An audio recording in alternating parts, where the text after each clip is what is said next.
We've seen Paul over the last few years. Well, he's been on trial, and this trial is finally done. And as you know, when we left off, he appealed to Caesar. And so Festus said, basically, hey, you appeal to Caesar? Well, to Caesar you shall go. And so that's where we pick it up.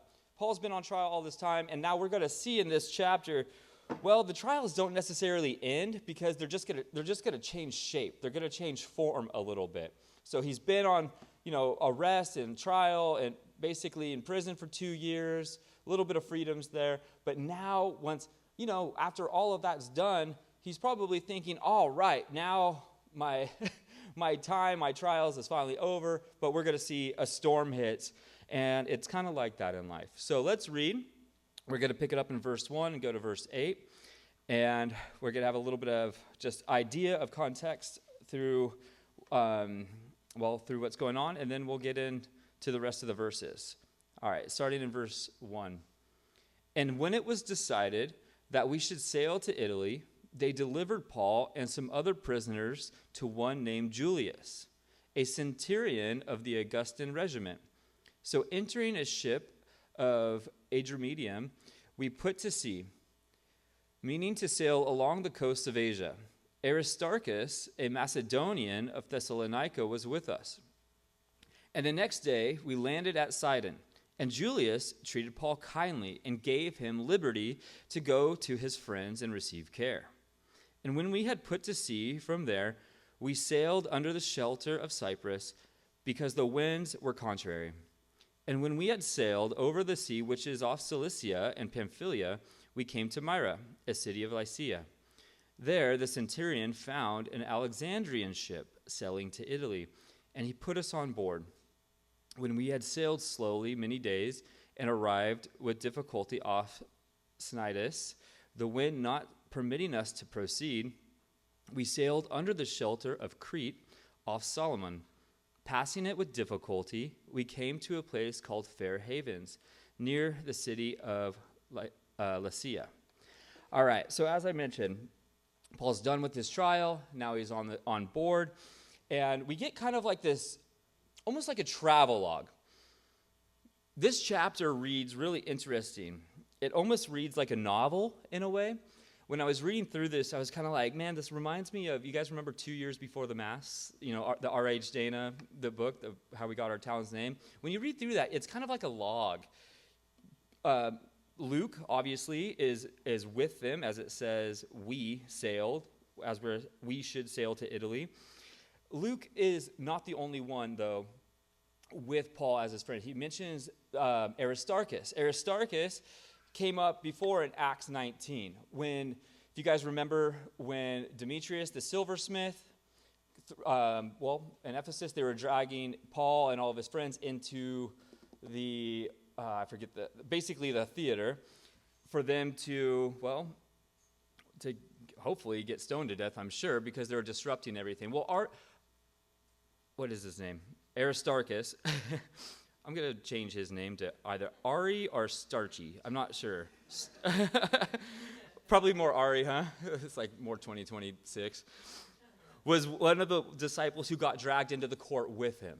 And I was always kind of wondering, what happened to the guy? Because it says, a couple of them got dragged in, but the other disciples were like, no, Paul, don't go in there after him because it's going to cost you your life. But, that's all that was mentioned. Well, good to know he's okay. Ari's all right.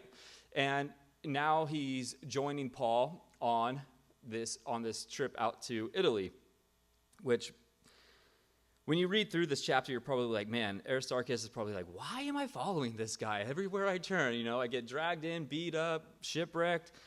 Anyways, so he's with them. Julius is with them, the centurion. The centurion, we see this new centurion, a Roman soldier who's in charge of a larger 100 soldiers or more.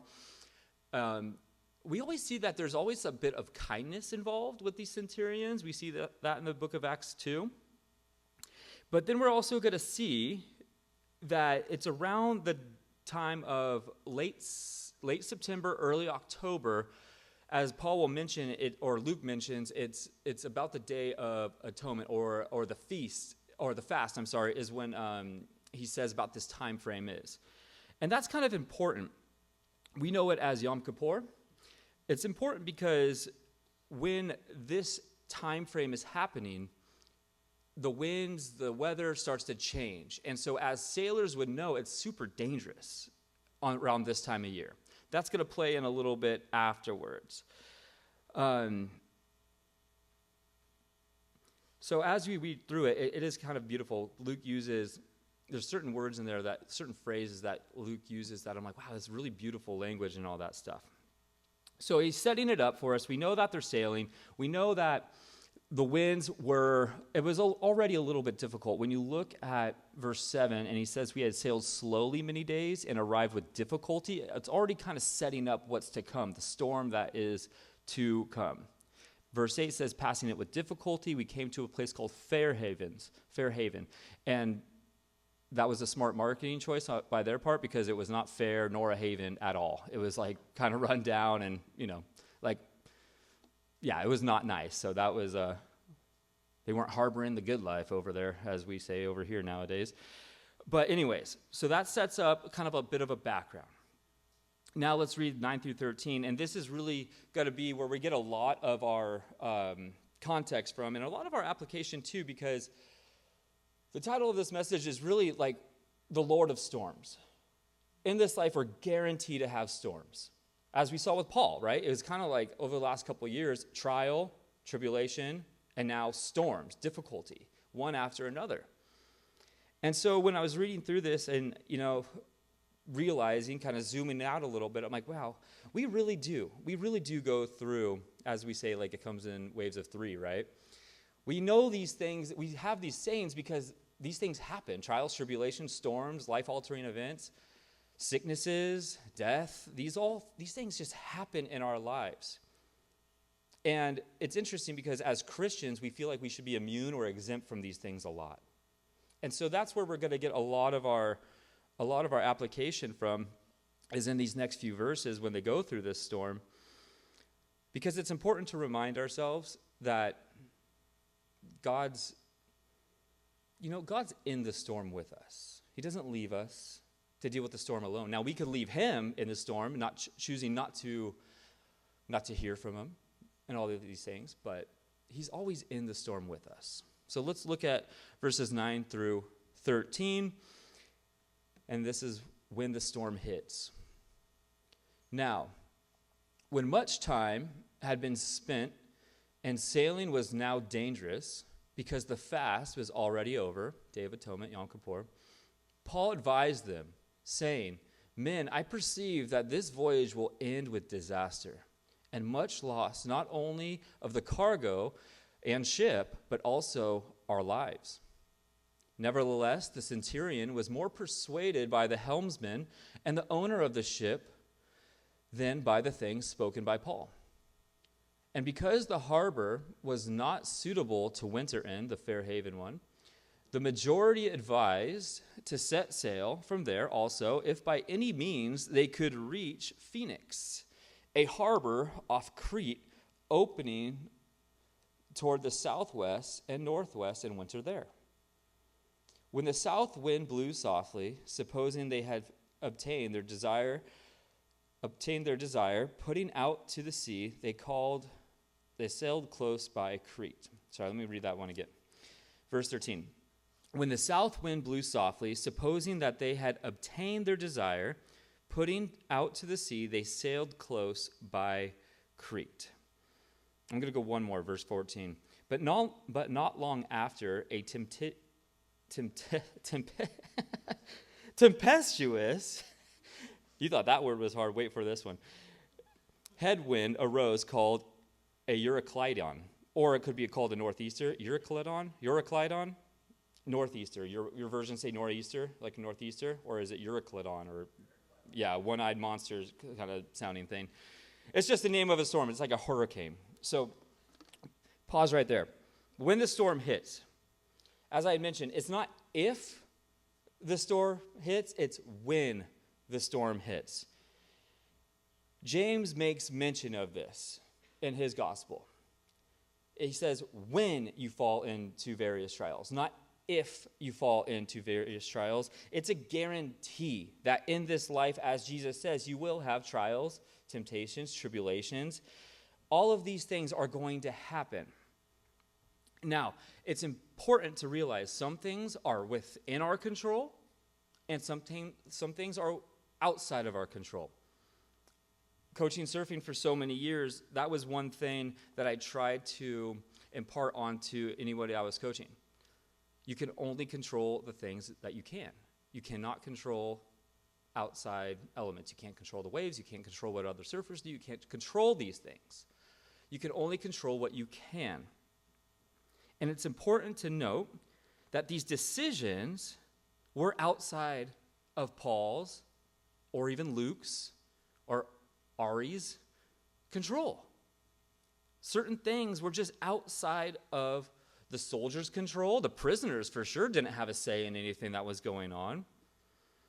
But notice that there are certain decisions that led to the storm, them being in the storm, that almost killed them. We sometimes make these decisions.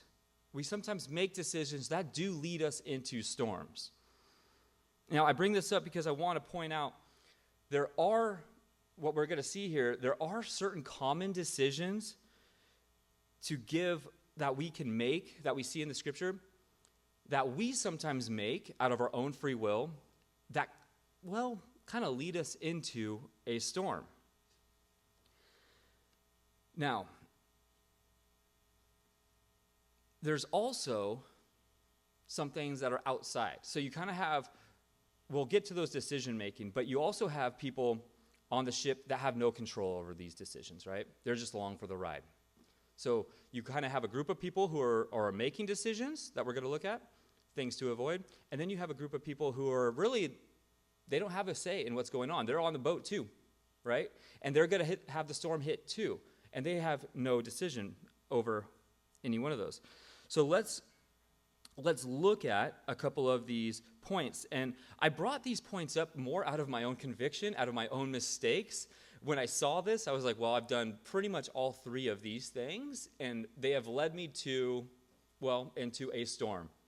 So look at verse 9. It says, when much time had been spent, and sailing was now dangerous because the fast was already over, Paul advised them. There's an impatience going on.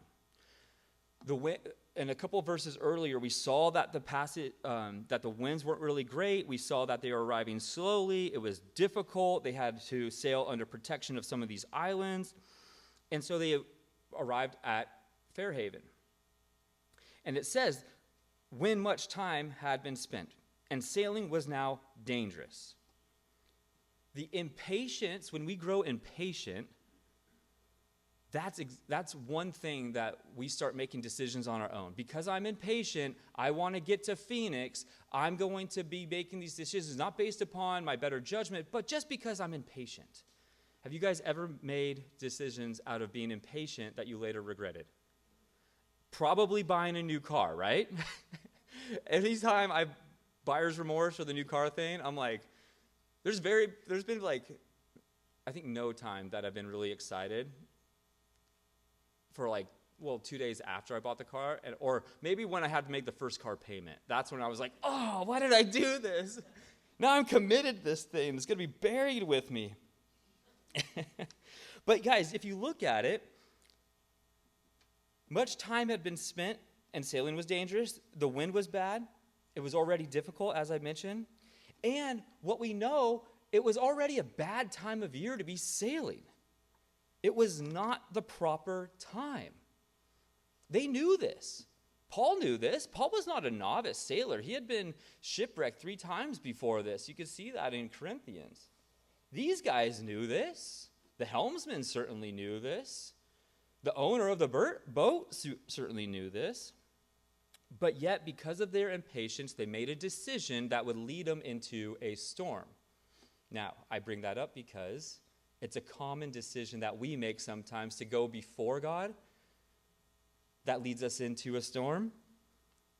And sometimes we're overly patient.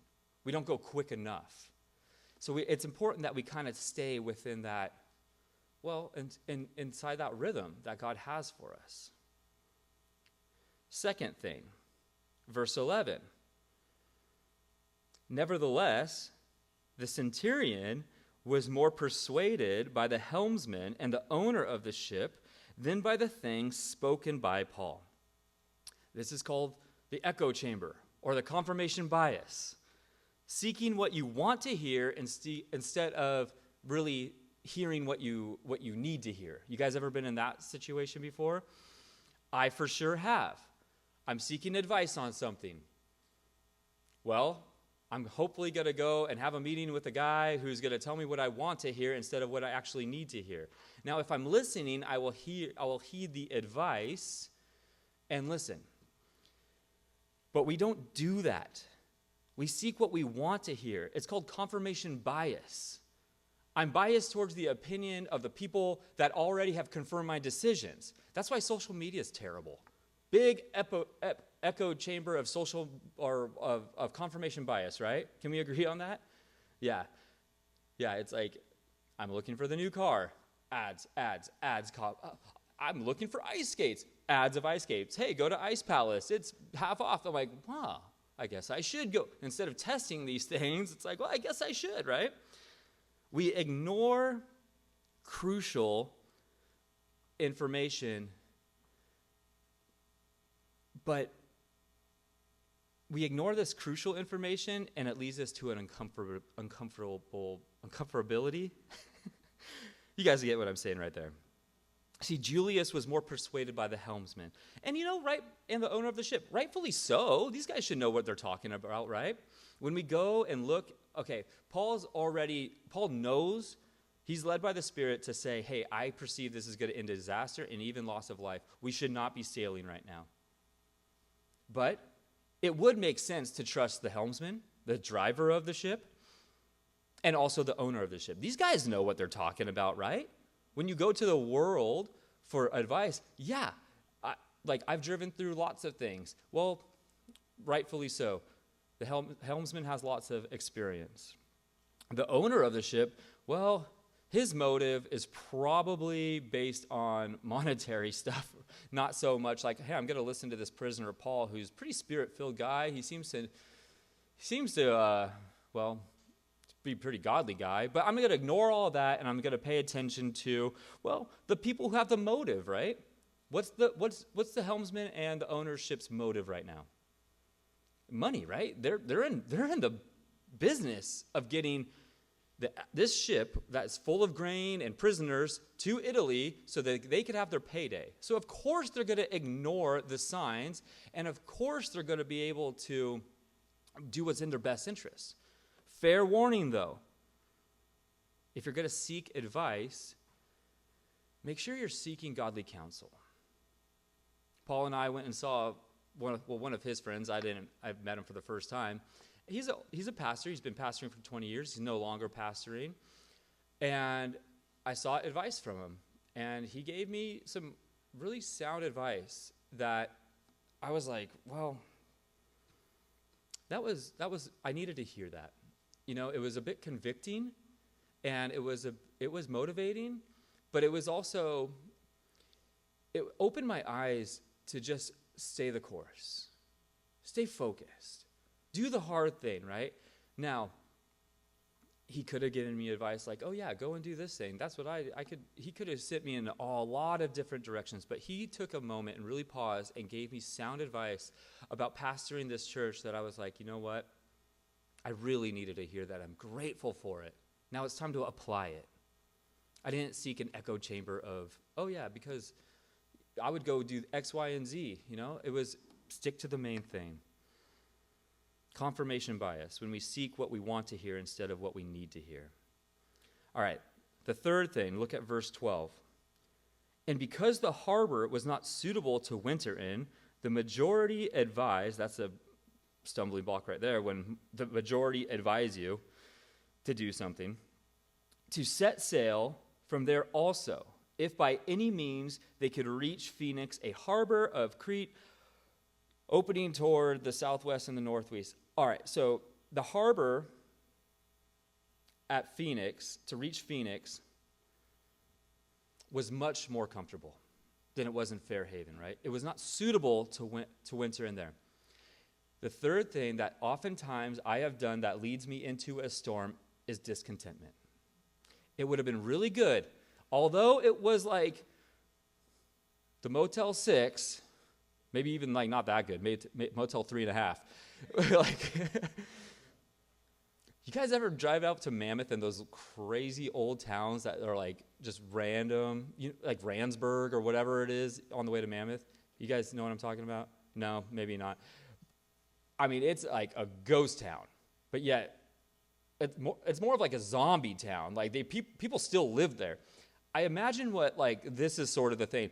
I prefer not to stay here. I would prefer the more comfortable place.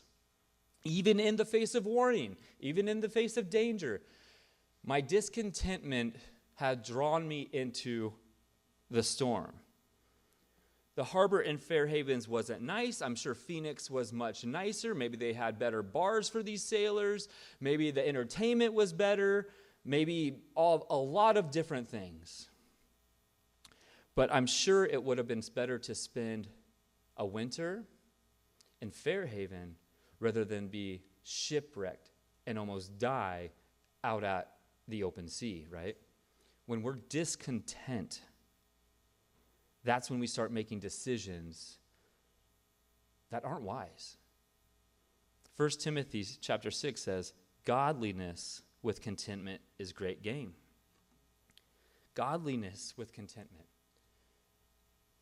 You know, I'm guilty of it too, right? Like, you obsess over one thing, you covet one thing, and then when you finally get it, that's great.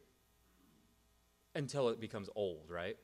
The boards start to yellow, you get a couple dings in them, you're just like, I wanted this thing so bad. And now it's got scratches and dents, your car that you obsessed over, you finally got, and you're like, now I could care less. Whatever it is, the house, first you wanted to be like the house on top of the hill to have the ocean view, and then you're like, I kind of hate driving up this hill. I wish I was closer to the water. And so you move down to the water, and you're like, man, there's a bunch of like random tourists. I wish I was back up on the hill, alone, in privacy.